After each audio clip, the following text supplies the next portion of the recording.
Hello, lovely. This is Into the Hen House, a podcast for moms with littles. We are joining our voices to a revolution of remembrance. And as mothers, we are rising together and choosing to live, birth, and mother from a place of internally sourced power and deep connection. Join us on this journey as we dive into topics of mindful and intuitive living and mothering, healthy and sovereign living, as well as the often taboo topic of birth trauma, both healing and preventing it. We are your hosts, Andrea, Caitlin, and Chantal. And if you're ready, it's time to jump into the hen house. Hello, welcome back. We're so excited you're here. We are officially on to our holiday episode of this year, and we're closing out this season. And I know Caitlin has the perfect background. I love it. we're getting into the spirit of the season here. Yeah. So we're actually recording, though this one will, while you're listening, it will be a little bit closer to Christmas. But we're actually recording on American Thanksgiving. Yeah. So happy Thanksgiving to you, Andrea, today. And for those on the listening side, Merry Christmas, Merry early Christmas, Happy Holidays, whenever you celebrate. Yeah, absolutely. Absolutely. And you know what? We were kind of reflecting just a little bit. I feel like as we get into these darker months, it's a very natural reflection time, and the holidays kind of make us speed up and slow down. And you know what? We had 3 seasons this year, and I was thinking back and I'm going, wow, we've had some wonderful, wonderful guests and quite a range of topics, and it's been really exciting.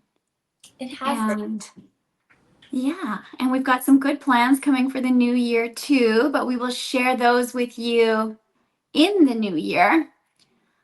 And so, yeah, for right now, we're going to jump into holiday talk. So, Yeah, we thought, given the timing of the episode, that it would be fun to talk about what are the things we're loving in this season of motherhood and in this holiday season. What are the things that we, remember and loved from our childhoods? What are the things that we maybe didn't love so much and that we're going to be doing differently? And hopefully this episode can serve as a nice maybe trip down memory lane for some people, and also a nice reminder that you're allowed to do things differently, and you're allowed to do things the same too, depending on what worked for you and what didn't.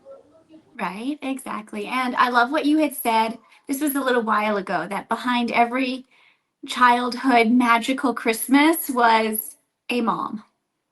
Yes. Who was keeping things running, who was infusing the magic, who was the magic makers.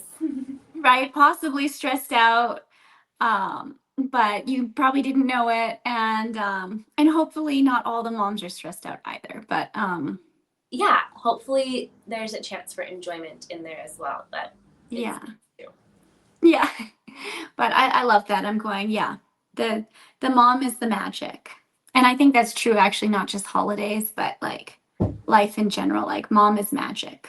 Yeah, I agree. Yeah, I'm going, I like that. It's like a little pixie dust, Caitlin, so I have questions for you. Ready. I have some for you. Tell me one of your favorite memories growing up. It's interesting, as I was reflecting on just childhood memories of the holiday time. I don't know that there's specifically one Christmas that stands out or one moment, but the culmination of, and we just kind of mentioned it, as a child waking up, Christmas morning was so magical.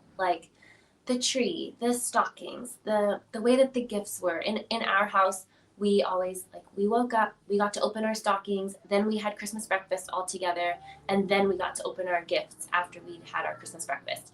And really just looking at how every single year, the magic just continued. There was never a bad Christmas, if you will. It was always magical. I guess maybe one in particular stands out, and I feel like I'm talking in circles right now. But so much of that was from my mom, as you said, right? And by so much, I mean all of it. One year, we woke up and we came down for Christmas morning, and we were older, like maybe even adult children at this point. My brother, sister, and I each had a little pile of gifts. And the way she had wrapped and stacked the boxes, she then decorated. So each of us had an elf sitting under the tree or next to the tree. And it had like maybe 3 boxes that we were going to open. But she made 3 freaking elves. When did she do all of this, right? And so it's been really fun to look back on all of that as a mom now, and to just really see, like, we didn't miss dinners, we didn't miss activities, no moments in our regular day-to-day went by unattended to, and yet still we woke up and every present, and there were many presents wrapped under the tree, and the dinners, like all of it was just so much. And I think as a kid, you really can't appreciate, or even you're not even aware of how much effort that takes. And now as a mom, I'm like, wow, I want Lennon to wake up on Christmas morning and to come downstairs and to just experience magic. And I'm like, when do you do all of that? Do you sleep? Yeah. So yeah, what about you? Is there a specific moment or a tradition that you really remember from your childhood? So memories from my childhood. It's funny, I have some very specific memories that really stand out. Some from when I was younger, some from when I was older. Honestly, my mom always did a really good job of decorating the tree. Like it was always so pretty.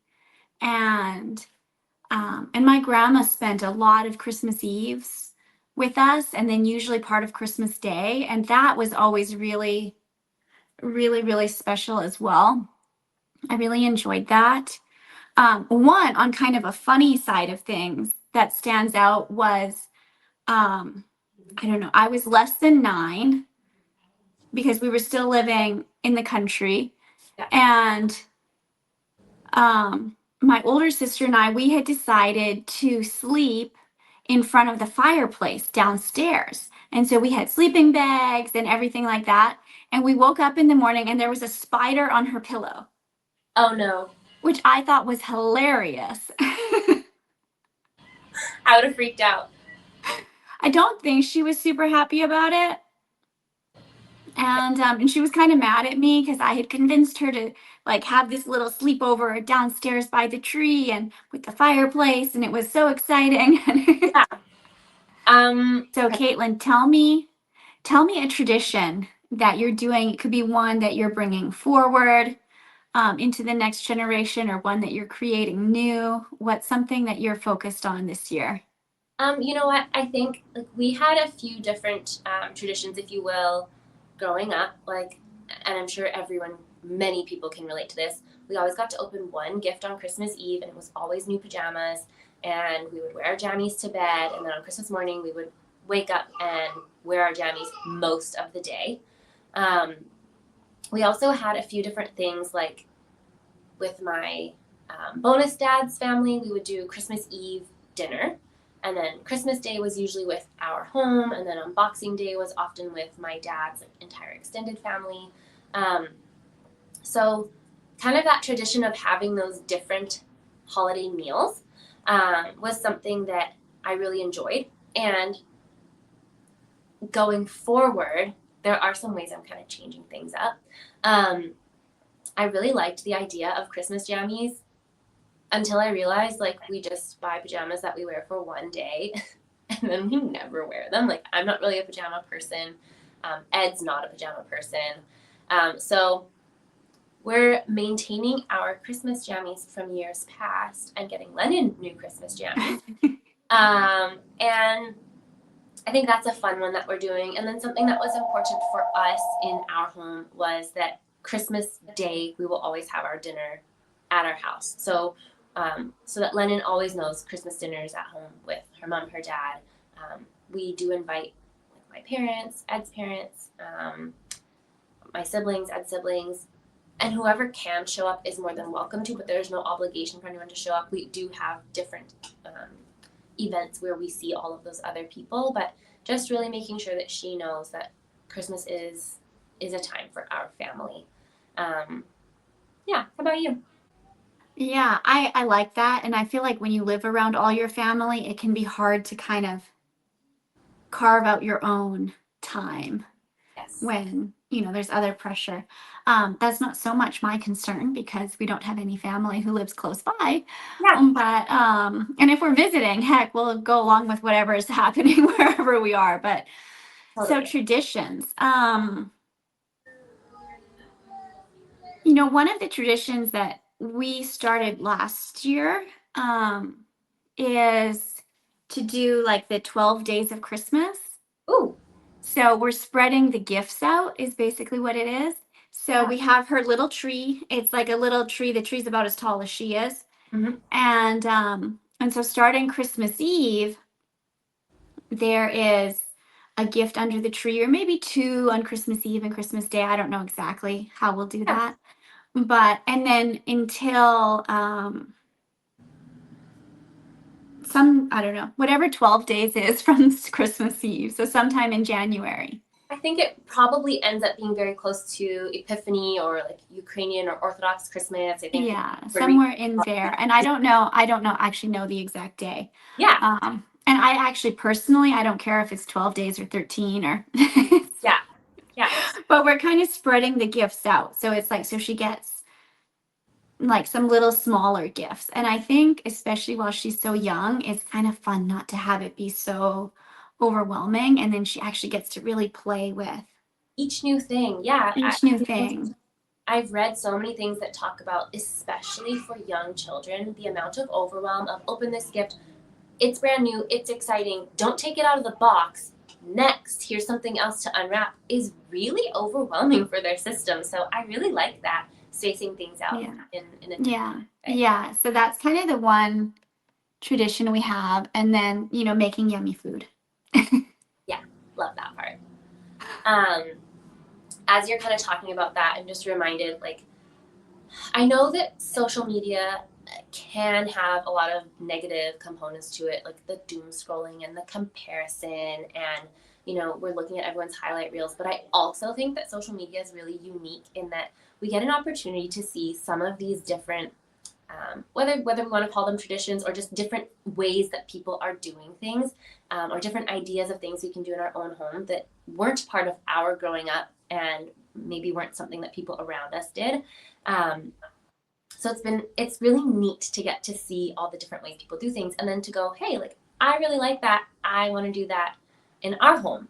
And so I know a couple that I've seen are people doing like an advent calendar of books. And so each day, instead of having a chocolate, there's a new Christmas book for your little one to open. And so we kind of took that and did a little hybrid. I don't love the idea of like the traditional chocolate advent calendar in a season where we're already overloaded with sugar. Where I am, at least, we're not getting enough sunshine. We're not getting outdoors because we're typically like kind of going place to place for all the different events. So we got this like really beautiful handmade. It opens like a storybook, and then it has little boxes inside of it. And so it has like the 24 little drawers with the boxes. So you can make your own advent calendar. And I went and got, I think I have about 11 different kind of Christmas themed books. And like some are more traditional, like the Christmas story. Some are things she's into, like, hopefully she can't hear me, like Little Blue Truck, the Christmas book. Come on. Cool. And then of course for Christmas Eve will be the classic Night Before Christmas. And so I've kind of interspersed through the advent calendar, like a couple days there might be a chocolate, and like 1 or 2 days there's an ornament to put on the tree, and 1 or 2 days there's like just some little hair clips or a necklace, like just little things. And the majority of the days there's a different book for her to get to go and open. So that's something I kind of learned online. And then Another one I saw and really loved was this family shared that every year on Christmas Eve they read the night before Christmas, but mom and dad do an inscription each year on the inside cover of like 2020, and then kind of like one of the best parts of the year. And so as their kids grow up, and maybe at some point they'll gift that book to their children to pass down, they have a little history of like years in review. And so I really liked that. So I got a really nice copy of the night before Christmas, and we put like the first year, like you were the greatest gift ever this year. And Lennon actually took her first steps on Christmas Day, so that was kind of like a big highlight. And I think that'll be fun to get to put a little bit of a special memory, and then also have the memory of reading the book each year on Christmas Eve. Yeah. Anything That's beautiful. stand out as like something you've seen online, or something that like wasn't part of your upbringing that you're like, we've learned to really love this? You know what I find really fascinating is just how different countries around the world celebrate Christmas. And that I think would be fun to incorporate, especially as she gets a little bit older, but to incorporate like, like in Holland, I think I'm correct. Someone could correct me if I'm wrong, but I think they put out like the clogs and, and then just the different stories, like, but including like the different stories of Christmas and the history of Christmas from different cultural perspectives and different, like, I find it really, really fascinating. And so I go, you know what, that would be fun to incorporate, just like, and learn about other countries. I'm like, I feel like it would be like part of like an interesting holiday homeschool curriculum. That's really neat. I love that. Is there anything maybe you didn't love about the holidays growing up that you are intentionally choosing to do differently for your family? Like as a kid, I loved the holidays. Like they were so much fun. I loved giving gifts. It was fun to get gifts. We had a grand old time. As I've gotten older, I have become much more aware of how stressed and wait, what am I trying to say? How fast paced things are, like how much pressure there is. Like to the point where for me, it sometimes has become not fun.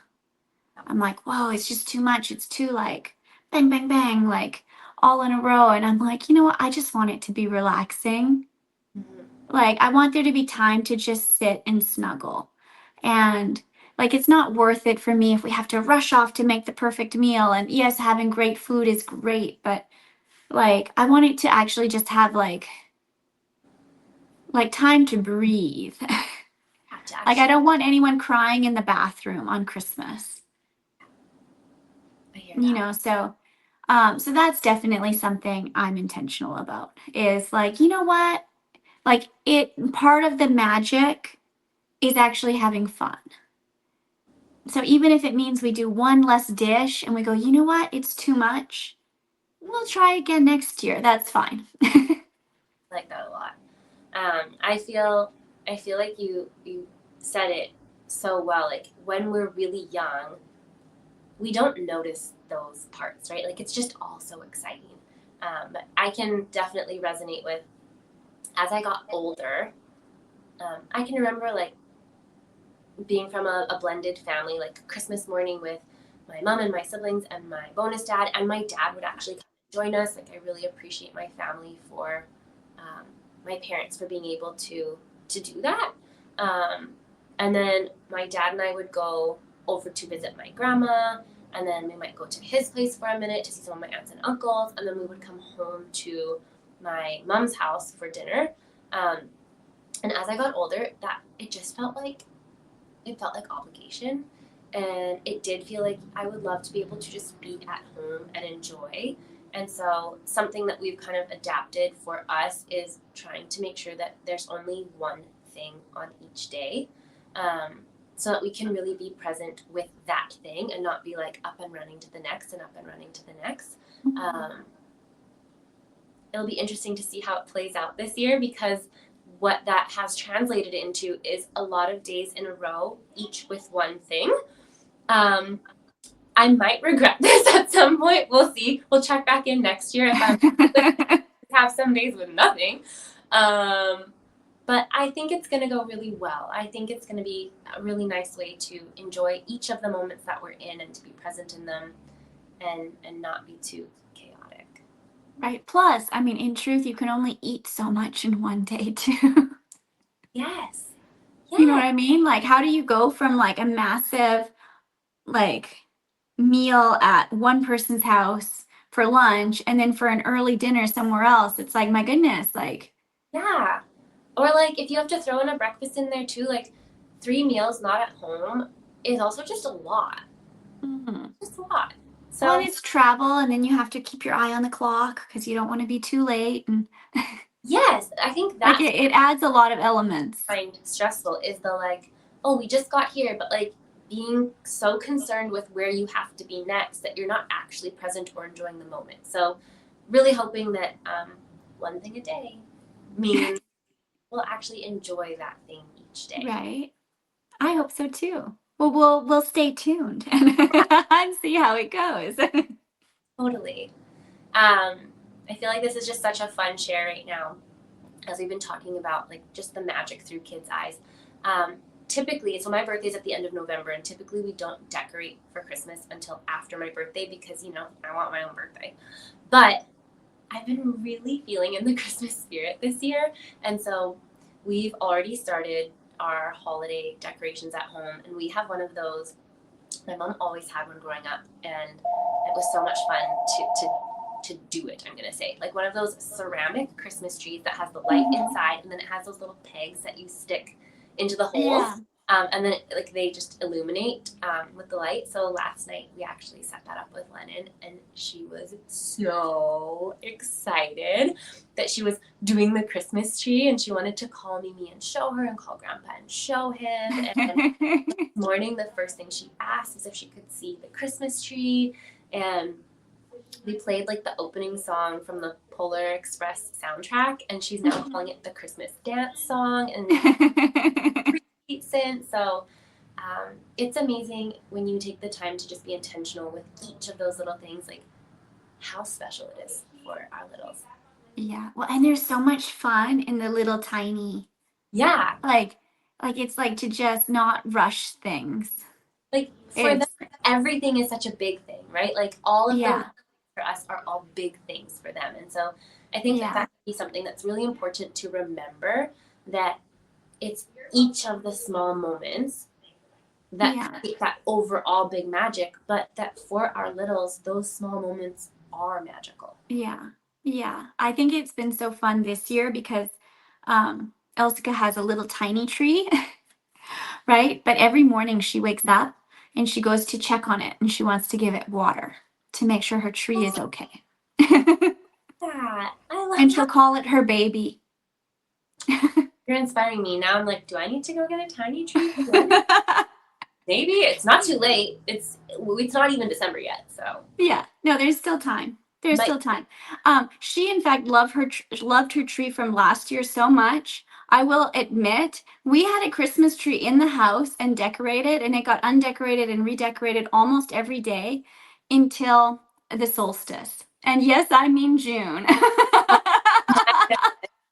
I love that so much. And good for you for just honoring that she was loving that and not feeling the need to be like, Christmas is over, we're taking this down. And I was like, unless it loses all of its needles. Yeah. Love it. We'll just roll with it. So something that we focus a lot about on the podcast is like empowering moms and empowering women and mothers rising into their power as a mom, not like maidenhood into motherhood, if you will. I'm curious on that theme, if you were gonna write a letter to Santa, what would be on your letter? Oh, I think for me, it would be if moms could trust their intuition. Mm-hmm. Like just to like know it and trust it and not be talked out of it. Yeah. and just stick to it and go like, no, I know 100% this is right, and I'm sticking with it. I love And that, for me, that would be my Santa wish list. that. Yeah. Oh, I don't know how I'm supposed to follow that. I think mine would have, I think on my wish list would be for moms to have confidence and to be able to take the time to enjoy the magic themselves, to really embrace all that they are, all that they do, all that they be, and to really be able to enjoy the magical holiday season while they're making it magical for everyone else. Yeah, I love that. Absolutely. Yeah. Absolutely. I mean, honestly, if Santa grants those wishes, the world is a different place. The world is a different Christmas place. Day. I mean, we could go into all kinds of things that Santa could grant wishes, but I'm not being sarcastic today. So for another episode. Oh, well, anyways, this was fun. And thank you for chatting, Caitlin. And thank you to our beautiful listener and listeners. Thank you for being on this journey with us, wherever you started along this journey with us. And stay tuned. We have not solidified a date yet for the launch in the new year. However, you can follow us on Instagram and we will announce that at some point coming up. But we have some great people already lined up for next year. So I think it's going to be fabulous. And thank you, everyone. We're so grateful you're here. We're so grateful for your encouragement. We're so grateful for those who listen to every episode the whole way through and help the algorithm love us. And we hope you have a beautiful, beautiful holiday season. Merry Christmas, happy holidays, happy New Year, and we can't wait to be here with you in the new year. Yes, absolutely. Bye. Thank you so much for listening. If you are loving this podcast, please go ahead and subscribe and leave us a review. Both of these really help the show. As you go out into the world this week, know that we are sending you so much love and wishing you a wonderful and beautiful day, and we will see you back here soon.